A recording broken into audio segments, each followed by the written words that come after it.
Daron Breeze Nation. Question on the table today: should the Chicago Bears trade for Daron Payne from the Washington Commanders? Let's talk about it starting now.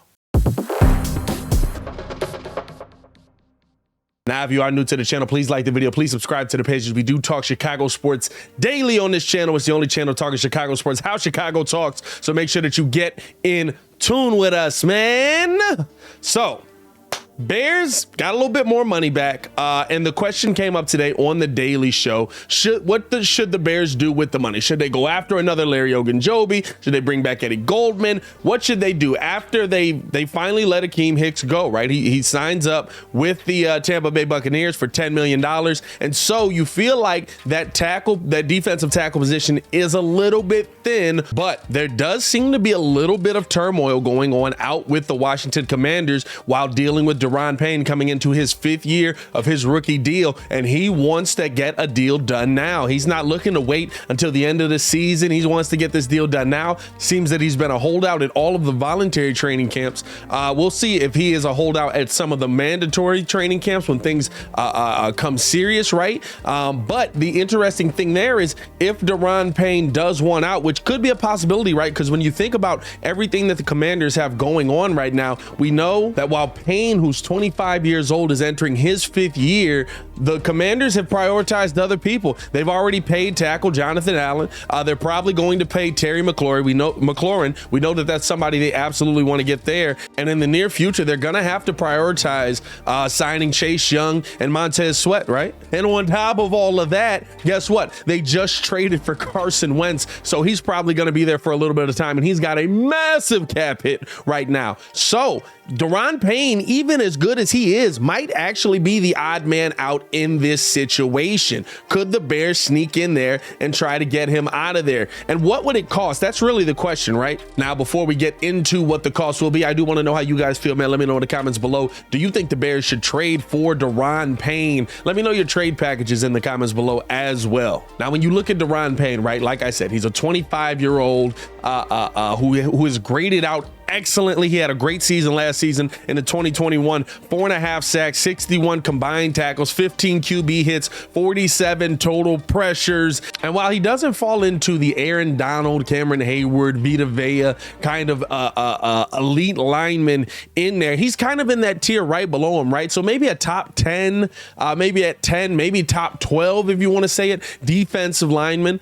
But at 25 years old, right, adding him to this Bears team, you could be talking about a very, very stout defense if you've got him up front. And then you're talking about a Roquan Smith. You've got Jalen Johnson. You've got Kyler Gordon. You've got Eddie Jackson at the moment. And hopefully he'll be able to transition into this defense well. You've got Jaquan Brisker. You could be talking about a dominant defense at every position moving forward by going after a 25-year-old. But the question is, right, what should it cost? Of course, the Bears should be interested in there. But what could it cost for you to go out and get a Daron Payne? And you kind of, the thing is, you want to give them more than what they would get if he leaves, right? Because I think at the end of this season, if he plays out the season, you're probably talking about Daron Payne going out there, hitting the free agent market and going to the highest bidder, just because of the amount of people that they're looking to pay, amount of people that in the future they're going to have to pay. I could definitely see him getting away because he's going to command not top money, but pretty good money long term there.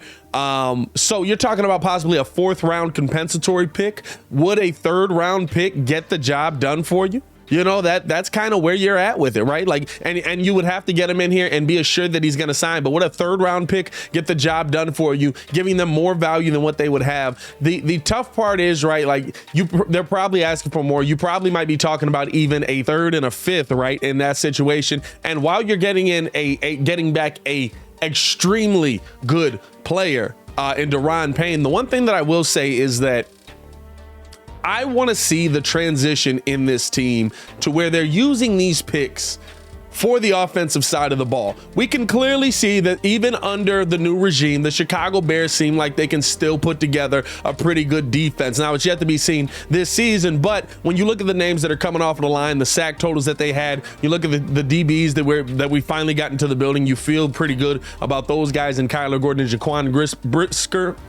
Brisker moving forward. And then when you look at Jalen Johnson, who Cooper Kupp just said was his toughest, the guy who covered him the toughest last season, although the last play wouldn't speak to it, but the guy who covered him the toughest last season, right?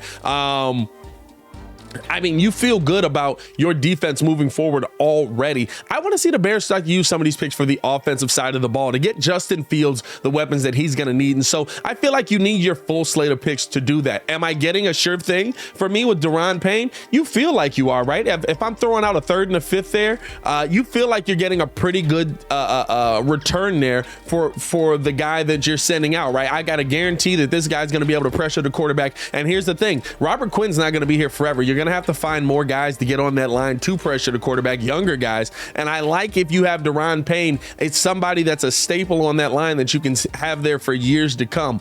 But the question mark for me is, can we find that guy in the draft, which the Bears have proven that they're pretty good at? Okay, if we can find that guy in the draft, keep your full slate of picks. Keep your full slate of picks, because I want to see you finally start to put these things onto the offensive side of the ball. I want you to go into next offseason. And the other thing is, on top of this, right, a Daron Payne could still come to the Chicago Bears, right? There's no guarantee that the Bears are going to go offense in free agency next season. If Daron Payne ends up walking for nothing and you can go and he just goes out to the highest bidder, guess what? The Bears have the most money heading into next free agency. I believe they have 99 and some change million, almost $100 million. Yeah, I feel good about the Chicago Bears heading into the next offseason, being able to land some big fish with the money that they're going to have. Daron Payne could be a Chicago Bear anyway. Hold on to your picks, spend the money that you got to spend. And because clearly, right, he's not the priority in Washington. Now, yes, there's a chance he might not pick Chicago. That chance may be there, but I still feel confident. Listen, that 36 inches of bear head back there is built on defense. I'm confident we can build defenses. I want the Bears to have their full slate of picks to put on the offensive side of the ball, to get some more offensive linemen in there, to get Justin Fields his number one weapon, if that's the name. You know what I'm saying? If Darnell Mooney's not that, or to get Justin Fields just more weaponry. You know, and just to finally put our focus on the side of the ball that has been such a lack for us for so long. So in my opinion, I would rather see the Bears hold on to their picks. Unfortunately, that does mean you don't trade for a 25-year-old defensive tackle who's been stout and dominant. But in my opinion, I feel like, listen, you might be able to go get him anyway. And if you're not able to go get him, I'm sure that we'll find some guy that can eventually turn into that guy. Why? Because I've watched that my whole life. I feel, you know what I'm saying? Like, maybe it's just me, but I've watched that my whole life. I know what this team is capable of on the defensive side. Let's get this offense rolling. Let's get this ball rolling on that. But I do want to know how you guys feel, man. Let me know in the comments below. Should the Bears be going after a Daron Payne in the trade market, or should they just kind of wait it out like I think and see what you can get with them next year, man? I'll be down in the comments talking with you as well. As always, it's your boy Pat the Designer, back at it again to continue watching our Chicago Bears content. Click the links on the screen or check the links in the description below. Hey, yo, Chicago, y'all stay safe out there, man. Peace.